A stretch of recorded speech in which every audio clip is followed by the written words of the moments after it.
Russia Ukraine യുദ്ധത്തിൽ വളരെ പ്രധാനപ്പെട്ടൊരു സംഭവം നടന്നു. കഴിഞ്ഞ രാത്രി നടത്തിയ ആക്രമണത്തിൽ റഷ്യ ഒരു അമേരിക്കൻ കമ്പനിയെ നശിപ്പിച്ചു.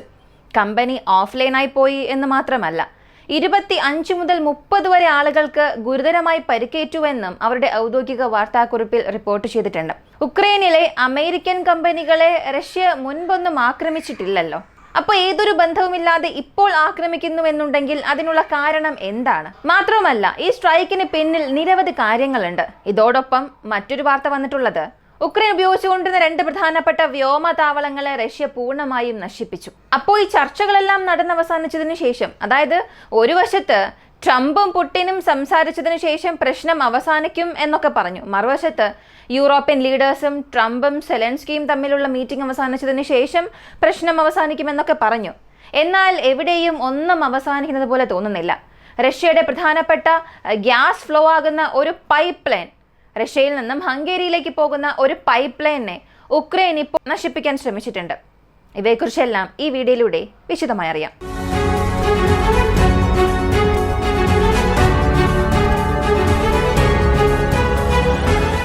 ഡിഗ്നോ എയർബേസ്, ലിച്ച് എയർബേസ്, ഇത് വളരെ പ്രധാനപ്പെട്ട ഉക്രൈന്റെ വടക്കൻ ഭാഗത്തും അതിനോട് ചേർന്നുള്ള പ്രവിശ്യകളിലെയും വളരെ പ്രധാനപ്പെട്ട ഒന്നാണ്. ഈ ഡിഗ്നോ എയർബേസിനെ സംബന്ധിച്ചിടത്തോളം 29 തരം വിമാനങ്ങളെ പ്രവർത്തിപ്പിക്കുന്നതിനും നാറ്റോ സ്റ്റാൻഡേർഡ്സിലുള്ള ചില പ്രധാനപ്പെട്ട എയർബോൺ സിസ്റ്റംസിനെ, അതായത് F-16 ഇതിന് പുറകിലുണ്ടാകാം എന്നൊക്കെ പറയുന്നുണ്ട്. വെസ്റ്റേൺ കൺട്രീസിൽ നിന്നും വരുന്ന ഡ്രോൺസിനെ ഓപ്പറേറ്റ് ചെയ്യുന്നതിനു വേണ്ടിയും പ്രധാനമായും ഉപയോഗിക്കുന്ന ഉക്രൈന്റെ ഒരു വളരെ പ്രധാനപ്പെട്ട ബേസ് ആണിത്.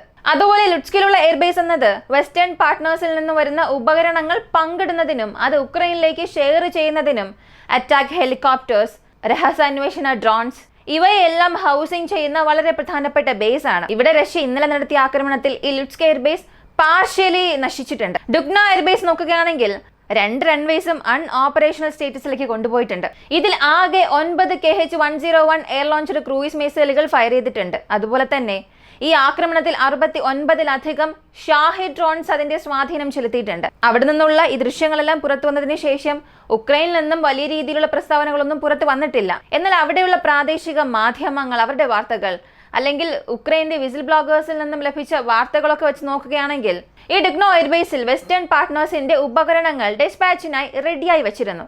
അതിൽ 2 ഗോഡൌൺസ് ഭാഗികമായി കേടുപാടുകൾ സംഭവിച്ചിട്ടുണ്ട് എന്ന് പറയുന്നു. പൂർണ്ണമായും നശിപ്പിച്ചിട്ടില്ല. ഭൂമിക്കടിയിലുള്ള ഘടനകൾക്കും ഭാഗികമായി കേടുപാടുകൾ സംഭവിച്ചിട്ടുണ്ട്. എന്നാൽ ഇത് എത്രത്തോളം സത്യമാണെന്നുള്ളത് അറിയില്ല. ഇതിനെക്കുറിച്ച് മറ്റു റിപ്പോർട്ടുകളൊന്നും വന്നിട്ടില്ല. പക്ഷേ ലുസ്കിന് സംഭവിച്ച നാശനഷ്ടം വെച്ച് നോക്കുമ്പോൾ ഒരു MiG-29 വിമാനം ഉക്രൈൻ നഷ്ടപ്പെട്ടിരിക്കാനുള്ള സാധ്യതയുണ്ടെന്നും പറയുന്നു. റഷ്യയുടെ റെക്കോണിസൻസ് ഡ്രോൺസ് ഇതിനെക്കുറിച്ചുള്ള ഫുട്ടേജസ് ഒക്കെ ക്യാപ്ചർ ചെയ്യുമ്പോൾ ഒരു എയർക്രാഫ്റ്റ് തീകത്തി എരിയുന്ന കാഴ്ചകൾ പതിഞ്ഞിട്ടുണ്ട്. എന്നാൽ അത് ഓൾഡ് ഫുട്ടേജ് ആണോ എന്നൊന്നും അറിയില്ല. റഷ്യൻ മിനിസ്ട്രി ഓഫ് ഡിഫൻസ് ഒഫീഷ്യലായി ഇതിനെക്കുറിച്ച് വാർത്തകളൊന്നും പുറത്തുവിട്ടിട്ടില്ല. ചില വിശ്വസനീയമായ സ്രോതസ്സുകളിൽ നിന്നും ലഭിച്ചതാകാവുന്ന ഈ ദൃശ്യങ്ങൾ ഈ ബേസിൽ MiG-29 വിമാനം തീർച്ചയായും നശിക്കപ്പെട്ടുവെന്നാണ് കാണിക്കുന്നത്. എന്നാൽ അത് സ്ഥിരീകരിക്കാൻ കഴിയാത്തതിനാൽ അതിനെക്കുറിച്ചുള്ള വിശദാംശങ്ങളും ലഭിച്ചിട്ടില്ല. ഒരുപക്ഷെ ഔദ്യോഗികമായ സ്ഥിരീകരണം കുറച്ച് ദിവസങ്ങൾക്കുള്ളിൽ വന്നേക്കാം. അപ്പോൾ ഈ എയർബേസിൽ നടന്നിട്ടുള്ള ഗുരുതരമായ ആക്രമണം ഉക്രൈന് വലിയ നഷ്ടം തന്നെ വരുത്തിവെച്ചിട്ടുണ്ട്. ഒരു വശത്ത് അവരുടെ ലോജിസ്റ്റിക്സ് ഹബ്ബായിട്ടുള്ള ബേസിക് അറ്റാക്ക് നടന്നിട്ടുണ്ട്. മറുവശത്ത് അവരുടെ പക്കലുള്ളത് ലിമിറ്റഡ് നമ്പർ ഓഫ് MiG-29 മാത്രമാണ്. അതിലും ഒരു വിമാനം ഉക്രൈൻ നഷ്ടപ്പെടുത്തിയെന്നുണ്ടെങ്കിൽ തീർച്ചയായും ഉക്രൈന് അതൊരു വലിയ നഷ്ടവും തിരിച്ചടിയും തന്നെ ഉണ്ടാക്കും. ശരി, അപ്പോൾ ഉക്രൈൻ ഇവിടെ സൈലന്റ് ആണോ? റഷ്യ ഉക്രൈനിൽ ഇങ്ങനെയെല്ലാം സ്ട്രൈക്ക് ചെയ്തുകൊണ്ടിരിക്കുകയാണല്ലോ. പകരം ഉക്രൈൻ റിവഞ്ച് ചെയ്യുന്ന രീതിയിൽ റഷ്യയുടെ റിഫൈനറീസിനെ ആക്രമിക്കുന്നുണ്ട്. ഈ ലിസ്റ്റിൽ ഇപ്പോൾ പുതുതായി വന്നിരിക്കുന്നത് ഡിസ്ട്രോ പൈപ്പ് ലൈൻ. ഇത് റഷ്യയിൽ നിന്നും ഹംഗേരി വഴി യൂറോപ്പിലേക്ക് പ്രകൃതിദത്ത ഊർജ്ജ സ്രോതസ് കൊണ്ടുപോകാൻ കഴിയുന്ന വളരെ പ്രധാനപ്പെട്ട പൈപ്പ് ലൈൻ ആണ്. ബ്രയാൻസ് പ്രവിശ്യയിൽ നിന്നും ഉക്രൈൻ വഴി കടന്നു പോവുകയും പിന്നീട് ഹംഗേരിയിലേക്ക് പോവുകയും ചെയ്യുന്നു. പ്രശ്നം എവിടെ നിന്നാണ് ആരംഭിച്ചത് എന്ന് ചോദിച്ചാൽ, ജൂലൈ മാസത്തിൽ മാത്രം ഉക്രൈൻ ഈ പൈപ്പ് ലൈനിൽ 2 തവണ ആക്രമിച്ചിട്ടുണ്ട്. എന്തുകൊണ്ടാണ് ആ ഒരു സ്ഥലത്ത് മാത്രം ആക്രമിക്കുന്നത്? ഈ ബ്രയാൻസ് പ്രവിശ്യയിൽ മാത്രം എന്തുകൊണ്ട് ഈ പൈപ്പ് ലൈനെ ടാർഗറ്റ് ചെയ്യുന്നു എന്ന് ചോദിച്ചാൽ, അവിടെയാണ് ഗ്യാസ് പ്രഷർ സ്റ്റേഷൻ സ്ഥിതി ചെയ്യുന്നത്. ഇപ്പോൾ ഒരു സ്ഥലത്ത് നിന്നും മറ്റൊരു സ്ഥലത്തേക്ക് ഗ്യാസ് ഫ്ലോ ആകുന്നുണ്ടെങ്കിൽ എല്ലാ ഇടങ്ങളിലും ഒരേ മർദ്ദമായിരിക്കും നിലനിർത്തുക. എങ്കിൽ മാത്രമേ ഗ്യാസ് ലീക്ക് ആകാതിരിക്കുകയുള്ളൂ. നിങ്ങൾ ഏത് തരത്തിലുള്ള ഇൻപുട്ട് നൽകിയാലും യാതൊരു പ്രശ്നവും ഇല്ലാതെ, ബാധിപ്പുകളൊന്നും ഇല്ലാതെ എക്സിറ്റ് പോയിന്റ് വരെയും ലഭിക്കും. ഇതിനവർ ചെയ്യുന്നത് ഒരുപാടിടങ്ങളിൽ ഗ്യാസ് മെഷറിംഗ് സ്റ്റേഷൻസും ഗ്യാസ് പ്രഷറൈസർ ചാമ്പേഴ്സും ക്രിയേറ്റ് ചെയ്യും. ഗ്യാസ് പ്രഷർ ചാമ്പർ എന്ന് പറയും. ഇവിടെ ചെയ്യുന്നത് അവിടെ നിന്നും വരുന്ന വാതകം എടുക്കുകയും ആ പൈപ്പ് ലൈനിൽ അതിന്റെ ഫ്ലോ ഇങ്ങനെ വലിച്ചെടുക്കും. എന്നിട്ട് പ്രഷർ ചാമ്പറിലേക്ക് കടത്തിവിടും. എന്നിട്ട് ഈ വശത്തുള്ള എക്സിറ്റിൽ അത് വരുന്ന അതേ മർദ്ദത്തിൽ തന്നെ അടുത്ത ചാമ്പറിലേക്ക് അയക്കും. ഈ സ്റ്റേഷൻ ബ്രിയാൻസിലാണ് സ്ഥിതി ചെയ്യുന്നത്. ഇനി ഈ പ്രദേശം ടാർഗറ്റ് ചെയ്യുമ്പോൾ ഈ പൈപ്പ് ലൈൻ വളരെ താഴെയൊന്നും ആയിരിക്കില്ല. ഈ പ്രഷറൈസ്ഡ് ചാമ്പറിലേക്ക് വരുമ്പോൾ ആ പൈപ്പ് ലൈൻ മുകളിൽ, ചിലയിടങ്ങളിൽ മുകളിലായിരിക്കും, അതായത് കണക്ടിവിറ്റിക്കായി മുകളിലായിരിക്കും അത് സ്ഥാപിച്ചിരിക്കുക. വീണ്ടും അതേ സ്ഥലമാണ് ഉക്രൈൻ ആക്രമിച്ചിരിക്കുന്നത്. അവസാനമായി ഉക്രൈൻ അത് ആക്രമിച്ചപ്പോൾ റഷ്യക്കാർ 24 മണിക്കൂറിനുള്ളിൽ തന്നെ അതിനെ ശരിയാക്കിയിരുന്നു. എന്നാൽ ഇപ്പോൾ എത്രത്തോളം നാശനഷ്ടം ഉണ്ടാക്കിയെന്ന് അറിയില്ല. കാരണം ഇന്നലെ രാത്രി ആരംഭിച്ച തീ ഇപ്പോഴും അവിടെ കത്തിക്കൊണ്ടിരിക്കുകയാണ്. അത് നിയന്ത്രിക്കാനും കഴിയുന്നില്ല. കൂടാതെ കഴിഞ്ഞ തവണ ഒരു സ്ഥലത്ത് മാത്രമേ ബാധിച്ചിരുന്നുള്ളൂ. റഷ്യ ഉടൻ തന്നെ ആ പൈപ്പ് ലൈനിലുള്ള ഫ്ലോ നിർത്തുകയും ഒരു വലിയ ദുരന്തത്തെ ഒഴിവാക്കുകയും ചെയ്തു. എന്നാൽ ഇത്തവണ ഉണ്ടാകാൻ സാധ്യതയുള്ള നാശനഷ്ടം 2-3 സ്ഥലങ്ങളിൽ ആക്രമിച്ചിട്ടുണ്ട്. ഒരേ സമയം ഈ പ്രഷർ ചാമ്പറിനെയും ആക്രമിച്ചിട്ടുണ്ട്, തൊട്ടടുത്തുള്ള പൈപ്പ് ലൈനെയും ആക്രമിച്ചിട്ടുണ്ട്. അവിടെ ദൃശ്യമായി ഉണ്ടായിരുന്ന പൈപ്പ് ലൈനെ നശിപ്പിച്ചിട്ടുണ്ട്. അപ്പോൾ കുറഞ്ഞത് കുറച്ച് കിലോമീറ്റർ അകലെയെങ്കിലും പൈപ്പ് ലൈൻ ഡാമേജുകൾ സംഭവിച്ചിരിക്കാമെന്നുള്ള വാർത്ത റഷ്യൻ മാധ്യമങ്ങൾ തന്നെ നൽകിയിട്ടുണ്ട്. അതിനാൽ റഷ്യക്ക് ഇതൊരു ഗണ്യമായ നഷ്ടം വരുത്തുക തന്നെ ചെയ്യും. എന്നാൽ ഇത് റഷ്യക്ക് എത്രത്തോളം നഷ്ടമായി മാറുന്നോ അത്രത്തോളം നഷ്ടം തന്നെ ഹംഗേരിക്കും ക്രിയേറ്റ് ചെയ്യും. ഹംഗേരിയിൽ നിന്നും ഗ്യാസ് വാങ്ങുന്ന രാജ്യങ്ങൾ, ഹംഗേരിയിൽ നിന്നും റഷ്യൻ ഗ്യാസ് വാങ്ങുന്ന രാജ്യങ്ങൾക്കും ഇത് ചില പ്രശ്നങ്ങൾ ഉണ്ടാക്കും. കാരണം ഇപ്പോൾ ഈ പൈപ്പ് ലൈൻ ഓഫ് ലൈനിലായാൽ ഒരു 5-10 ദിവസത്തിലൊക്കെ പ്രശ്നം പരിഹരിച്ചാൽ പ്രശ്നമില്ല. എന്നാൽ കൂടുതൽ ദിവസം ഇത് സർവീസിലാകുമ്പോൾ ഹംഗേരിക്ക് അത് കൂടുതൽ പ്രശ്നമുണ്ടാകും. പ്രധാനപ്പെട്ട കാര്യം എന്താണെന്ന് അറിയണ്ടേ?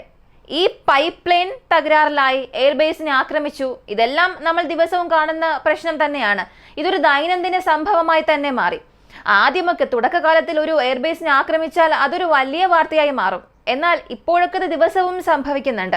ഉക്രൈൻ റഷ്യ ആക്രമിക്കും, റഷ്യ ഉക്രൈനെ ആക്രമിക്കുക, ഇതെല്ലാം മാറി മാറി സംഭവിക്കുന്നുണ്ട്. പക്ഷേ ഈ നാറ്റോ വേഴ്സസ് റഷ്യ എന്ന ആ ഒരു കോൺസെപ്റ്റ് അത് വളരെ കാലമായി ഒരു വലിയ വിഷയമായി മാറുന്നുണ്ട്. അതും പ്രധാനമായി സൂചിപ്പിക്കേണ്ടത് UK നയിക്കുന്ന കൊലിഷൻ ഓഫ് വില്ലിങ്ങിലൂടെ സൈനികരെ അകത്തേക്ക് അയക്കുന്ന ആ ഒരു പദ്ധതി അതിപ്പോ നടക്കുന്നുണ്ട്. ഇതിൽ എല്ലാവരും കൂടുതലായും പ്രതീക്ഷിക്കുന്ന ഒരു രാജ്യം പോളണ്ടാണ്. കാരണം UK ഇവിടെ എത്രത്തോളമാണോ റഷ്യ എതിർക്കുന്നത് അതിലും പല 100 മടങ്ങ് പോളണ്ട് എതിർക്കുന്നുണ്ട്. സോവിയറ്റ് കാലഘട്ടം മുതൽ തന്നെ പിന്നീട് അത് തകർന്നതിന് ശേഷം ഈ 2 രാജ്യങ്ങൾക്കും ഇടയിലുള്ള ഒരു പക അങ്ങനെ വളർന്നു വരുന്നുണ്ട്. ഉക്രൈന് ഏറ്റവും കൂടുതൽ സഹായം നൽകിയത് പോളണ്ടാണ്. അതുപോലെ പാശ്ചാത്യ പങ്കാളികളിൽ നിന്നും ഡ്രെയിൻ ചെയ്ത് ഉക്രൈനിലേക്ക് അയച്ചതും പോളണ്ടാണ്. അപ്പോൾ പോളണ്ടിന്റെ പ്രതിരോധ മന്ത്രി ഇപ്പോൾ ഒരു വാക്ക് പറഞ്ഞിട്ടുണ്ട്. ഈ കൊലിഷൻ ഓഫ് വില്ലിംഗ് അല്ലെങ്കിൽ നാറ്റോ ആരുമായിക്കൊള്ളട്ടെ, ഉക്രൈനിലേക്ക് സൈനികരെ നിങ്ങൾ അയക്കണം എന്ന് തീരുമാനിക്കുകയാണെങ്കിൽ അത് നിങ്ങളുടെ ഇഷ്ടമാണ്. നിങ്ങൾക്ക് സ്വതന്ത്രമായി തന്നെ അയക്കാം. എന്നാൽ പോളണ്ടിനെ ഉൾപ്പെടുത്തണം, അല്ലെങ്കിൽ പോളണ്ട് വഴി സൈനികരെ അകത്തേക്ക് അയക്കണം എന്നുള്ള നിങ്ങളുടെ ശ്രമം ഉപേക്ഷിക്കണം. പോളണ്ട് ഇതൊരിക്കലും അംഗീകരിക്കില്ല. നാറ്റോ സൈനികരായിക്കോട്ടെ, അല്ലെങ്കിൽ നാറ്റോ വഴി വരുന്ന സൈനികരെ പോളണ്ടിൽ നിന്നും ഉക്രൈനിലേക്ക് അയക്കുന്ന പദ്ധതികളായിക്കോട്ടെ, ഞങ്ങൾ അത് ചെയ്യില്ല എന്ന് വളരെ കർക്കശമായി തന്നെ പറഞ്ഞു. പെട്ടെന്ന് എന്താ ഇങ്ങനെ സംഭവിച്ചത്? പെട്ടെന്ന് പോളണ്ടിന് ഇത്രത്തോളം ഒരു മനമാറ്റം വന്നതിന് എന്താണ് കാരണം? ഒരു പക്ഷെ പോളണ്ട് റഷ്യയെ കണ്ട് ഭയന്നോ എന്ന് ചോദിച്ചാൽ ഇതിനെ ഭയം എന്ന കാറ്റഗറിയിൽ മാത്രം എടുത്തുകൊണ്ടുപോകാൻ കഴിയില്ല. ഇപ്പൊ യുക്രൈനുള്ളിലേക്ക് ആളുകൾ അയക്കുന്ന പണികളൊക്കെ പോളണ്ട് ചെയ്യുമ്പോൾ പോളണ്ടിനുള്ളിലും റഷ്യൻ ഭാഷ സംസാരിക്കുന്ന ആളുകൾ ഉണ്ടല്ലോ. ആ വശത്ത് നോക്കിയാൽ ബലറസ് ഉണ്ട്, ഈ വശത്ത് നോക്കിയാൽ കലിനിൻഗ്രാഡ് മേഖലയുണ്ട്. ഇവിടങ്ങളിലെല്ലാമുള്ള റഷ്യക്കാർ കാരണം പോളണ്ടിൽ പ്രശ്നമുണ്ടാകാനും സാധ്യതയുണ്ട്. കാരണം പോളണ്ടിലെ 2024 സെൻസസ് പ്രകാരം അവരെ ന്യൂനപക്ഷ വിഭാഗമായി കണക്കാക്കിയാലും 14% ആളുകൾ റഷ്യൻ ഭാഷയുമായി ബന്ധപ്പെട്ട ആളുകളാണ്. ചില എത്നിക് റഷ്യൻസും അവിടെ ഉണ്ട്. അതിനാൽ അവരെ ആ സ്ഥലത്തൊരു ന്യൂനപക്ഷ വിഭാഗമായി കണക്കാക്കാൻ കഴിയില്ല. അവർക്കൊരു നിശ്ചിത വോട്ട് ബാങ്കിന്റെ വലിപ്പമുണ്ട്. അതുപോലെ തന്നെ രാഷ്ട്രീയത്തിലും റഷ്യൻ വംശജരായ ഒരുപാട് MP-മാരുണ്ട്. റഷ്യൻ ബിസിനസ്സുകാരും ധാരാളം തന്നെ അവിടെ ഉണ്ട്. ഇതൊക്കെ പോളണ്ടിനെ ഇപ്പോ ഒന്ന് ഇരുത്തി ചിന്തിപ്പിച്ചിട്ടുണ്ടെന്ന് തന്നെ പറയാം. അതിനാൽ നാറ്റോ എടുക്കുന്ന തീരുമാനങ്ങളായിക്കോട്ടെ, അല്ലെങ്കിൽ കൊലിഷൻ ഓഫ് വില്ലിംഗ് എന്ന സംഘടന എടുക്കുന്ന തീരുമാനമായിക്കൊള്ളട്ടെ, പോളണ്ടിനെ അടിസ്ഥാനമാക്കി പോളണ്ട് വഴി കരുനീക്കങ്ങൾ നടത്താമെന്നാണ് അവരുടെ പദ്ധതി എന്നുണ്ടെങ്കിൽ ഇതിന് ശേഷം ഒരു പക്ഷേ അതൊക്കെ അവസാനിക്കാൻ സാധ്യതയുണ്ട്. അപ്പോൾ ഈ ഒരു യുദ്ധം വളരെ പ്രധാനപ്പെട്ട ഒരു ഘട്ടത്തിലേക്ക് തന്നെ എത്തിയിട്ടുണ്ട്. ഒന്നുകിൽ സെലൻസ്കി വിജയിക്കും, അല്ലെങ്കിൽ പുടിൻ വിജയിക്കും. ഇത് മാത്രമാണ് ഇവിടെ ഒരു ചോദ്യമായുള്ളത്. ഭൂമിയെ സംബന്ധിച്ചിടത്തോളം റഷ്യ ഇതിനകം തന്നെ വിജയിച്ചു കഴിഞ്ഞു. അവർ ആ സ്ഥലത്ത് നിന്നും പിന്മാറാനുള്ള സാധ്യത വളരെ വളരെ കുറവാണ്. മറുവശത്ത് യൂറോപ്യൻ യൂണിയനിലുള്ള ഏതൊരു രാജ്യം, ഉക്രൈനെ സഹായിക്കാൻ കഴിയുന്ന ഏതെങ്കിലും രാജ്യം സെലൻസ്കിയുടെ പരാജയം ഒട്ടും പോലും ചിന്തിക്കുന്നേയില്ല. ഉക്രൈൻ ഒരു പരാജയം സംഭവിച്ചാൽ അത് നമ്മുടെ പരാജയമാണെന്ന് ചിന്തിച്ചവർ പ്രവർത്തിക്കുന്നുണ്ട്. അപ്പോൾ ഈ രണ്ട് പക്ഷവും വിട്ടുവീഴ്ച ചെയ്യാതിരിക്കുകയാണെങ്കിൽ ഈ യുദ്ധം അത്ര പെട്ടെന്ന് അവസാനിക്കുകയില്ല. നമ്മളെല്ലാവരും ചിന്തിച്ചുകൊണ്ടിരിക്കുന്നത് 2025 യുദ്ധം അവസാനിക്കും എന്ന്, ഒറ്റ ദിവസം കൊണ്ട് എല്ലാം പൂർണ്ണമായും അവസാനിക്കുമെന്ന്. എന്നാൽ ഈ രണ്ടുപേരിൽ ആരെങ്കിലും ഒരാൾ വിട്ടുവീഴ്ച ചെയ്യാതെ പ്രശ്നങ്ങൾ ഒരിക്കലും അവസാനിപ്പിക്കാൻ കഴിയില്ല. ഈ ഒരു വീഡിയോയെക്കുറിച്ചുള്ള നിങ്ങളുടെ അഭിപ്രായം എന്താണ്? പ്രധാനമായും റഷ്യ ഉക്രൈൻ യുദ്ധം അവസാനിക്കണം എന്നുള്ളത് എല്ലാവരുടെയും ഒരു വലിയ ആഗ്രഹമാണ്. കാരണം നഷ്ടങ്ങൾ അത്രമാത്രം അവിടെയുണ്ട്. നമ്മൾ എത്രത്തോളമാണോ ഇത് ആഗ്രഹിക്കുന്നത് അതിനേക്കാൾ ഏറെ റഷ്യ ആഗ്രഹിച്ചേ മതിയാകൂ. ഇവിടെ നമ്മളെല്ലാവരും മറന്നുപോയ ഒരു ഡാറ്റയുണ്ട്. റഷ്യയെക്കുറിച്ച് നമ്മൾ ഒരുപാട് സംസാരിച്ചാലും അല്ലെങ്കിൽ അമേരിക്കയെക്കുറിച്ച് വലിയ രീതിയിലൊക്കെ സംസാരിച്ചാലും ശരി, അമേരിക്കയുടെ പക്കൽ ശുദ്ധമായ ലോക ആധിപത്യമുണ്ട്. നാളെ അവർ ചിന്തിച്ചാൽ പോലും ലോകത്തിലെ എല്ലാ രാജ്യങ്ങളെയും അവരുടെ ഭാഗത്തേക്ക് മാറ്റാൻ അവർക്ക് കഴിയും. കാരണം അവരുടെ ആയുധങ്ങൾ അത്രമാത്രം ലോകരാജ്യങ്ങളിൽ റീച്ച് ആയിട്ടുണ്ട്. സാമ്പത്തികമായി നോക്കിയാൽ അവർ ഈ ഡോളറിനെ തന്നെ ഒരു പ്രധാനപ്പെട്ട ബിസിനസ് ആക്കി മാറ്റി, ഡോളറിനെ ആയുധമാക്കി മാറ്റി അവർ ലോകത്തെ നിയന്ത്രിക്കുന്നുണ്ട്. എന്നാൽ റഷ്യയുടെ നിലവിലെ സ്ഥിതി നല്ലതല്ല. അതും ഈ യുദ്ധം ആരംഭിച്ചതിന് ശേഷം റഷ്യൻ ഭൂഖണ്ഡത്തിൽ റഷ്യയുടെ ആധിപത്യം എത്രത്തോളം കുറഞ്ഞു എന്ന് കാണിക്കുന്ന ഒരു വീഡിയോ നമ്മൾ ഇതിനകം ചെയ്തതാണ്. ഇത് ഗ്ലോബൽ ഡോമിനൻസിലും സ്വാധീനം ചെലുത്തിയിട്ടുണ്ട്. ആഫ്രിക്കൻ ഭൂഖണ്ഡം ഒഴികെ റഷ്യയുടെ ആധിപത്യം ഇപ്പോൾ മറ്റെല്ലാ മേഖലയിലും കുറഞ്ഞു വരികയാണ്. ഇതവർക്ക് റീബിൽഡ് ചെയ്യണമെന്നുണ്ടെങ്കിൽ ഈ യുദ്ധം അവസാനിച്ചാൽ മാത്രമേ സംഭവിക്കൂ. ഇത് പുടിന് നന്നായി തന്നെ അറിയാം. അതുകൊണ്ട് മാത്രമാണ് ഈ യുദ്ധം അവസാനിപ്പിക്കാൻ ട്രംപുമായി ചർച്ചകൾ നടത്തുന്നതും ചില കാരണങ്ങളൊക്കെ സാറ്റിസ്ഫൈ ചെയ്ത്, അതായത് റൂട്ട് കോസ് പരിഹരിച്ചാൽ യുദ്ധം അവസാനിപ്പിക്കാൻ തയ്യാറാണ് എന്നൊക്കെ പറയുന്നത്. അപ്പോൾ റഷ്യ ഈ യുദ്ധം വീണ്ടും വലുതാക്കും തോറും അവരുടെ ഗ്ലോബൽ ഡോമിനൻസ് അവിടെ തീർച്ചയായും കുറഞ്ഞുകൊണ്ടിരിക്കും. ഈ വീഡിയോയെക്കുറിച്ചുള്ള നിങ്ങളുടെ അഭിപ്രായം കമന്റിൽ പറയുക. കൂടുതൽ അപ്ഡേറ്റ്സിനായി വോയിസ് ഓഫ് വിക്കിയെ നമ്മുടെ ചാനൽ സബ്സ്ക്രൈബ് ചെയ്യുക. മറ്റൊരു വീഡിയോയുമായി വീണ്ടും കാണാം.